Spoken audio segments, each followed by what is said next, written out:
andanya apa bang dah mang i. Ya. Yang punya dah mang i yang pun anjut celok jah. Hanjut celok cah HP kena i. Celok jah. Hanjut nat tegangan. Anjut ada gangan. Berarti bateri tu plug, cah hanjut celok. Cek punasot mana? Ya, cek nasot warna. Okey. Atau tidak. Mantap Bapak Arif. Musuh nasot. Angka ganto yang sot nah. Ya, cek jalur yang sot. Yang ada mukung lu lagi anu. Ya, lain lo. Lagi muka baju. Hana ya salah. Jadi dengan salah akan na betul. Okey, nyan handphone padam bila kena i. Bila kena i. Apabila ibu ka le usur nyan kena i bang. Ha. Cek le bateri. Ya. Bateri puna. Ya. Apabila ana bateri, tembak bateri. Ha. Ni boleh lebih tingkat dong pakai power supply. Ya. Tapi tetap betul cek handphone pun asap warna walaupun HP padam keroi. Tetap cek shot warna. Tetap cek. Kadang-kadang tu shot di komponen padam si handphone. Hana macam kena i. Ya, tetap cek. Kalau pegah ha? Jadi nak kekurangan tetap pegah. Awak handphone padam tetap dicek bahwa puna shot hana. Karena nanti nak terjadi shot, nak terjadi padam gara-gara shot, kan mesti padam gara-gara kena kan mesti shot itu akibat kena i. Tapi kebanyakan kena i shot akan konslet kan? Ya.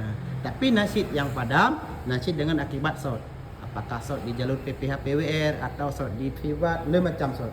Le, apakah nanti nak shot haluh di rangkaian CPU, di rangkaian IC power, nah yang shot IC, le sih, nah full shot, nah over shot. Berarti baiklah pasal power supply mu. Tetap cek le. Cek le, tetap mandum handphone untuk lebih pasti mandum handphone yang padam tetap ukur shot atau tidak. Yang untuk lebih pasti, ukur shot atau tidak. Maksud software colok dalamnya semua. Dalam PC ya. Dicolok dalam bila mantang dia kemudian tak colok dalam PC kan software. Kan handphone padam tak cek hana shot. Tak tegang tak cek hana shot, kemudian tak cek bateri. Tak colok di dalam PC apakah terdetek chipset ji atau terdetek SoC masing-masing. SoC-nya adalah chipset. Terdetek Qualcomm, terdetek MTK. Bila terdetek maka fokus terlebih dahulu ke software. Baik langsung fokus ke hardware. Hai tepu macam gaduh dalam kahit dalam kamfil.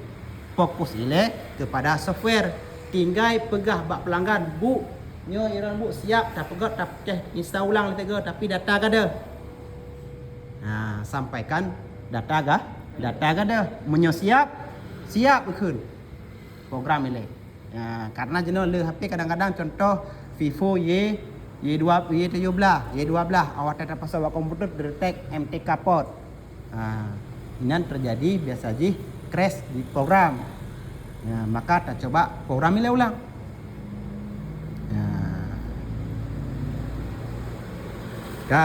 Pegah data betul. Menyata kedi pada yang colok terdetek di PC chipset ji SoC ji terdetek maka pegah bak pelanggan data kada. Menyuhana siap data kada jauh pulang. Ada SOP dalam penyampaian ke urang menyontek yang rusak kadang-kadang MC rusak CPU sebetulnya mandum tu ada pegah data kada. Sebetulnya mandum berkaitan dengan untuk data kada sebetulnya tu ada pegah SOP ji. Mak karena sering kita untuk kata lakukan di lapangan, hal-hal kadang-kadang terjaga hanya ada program. Sering dah lakukan tapi SOP ji sebetulnya tu ada pegah nyambuk data kada.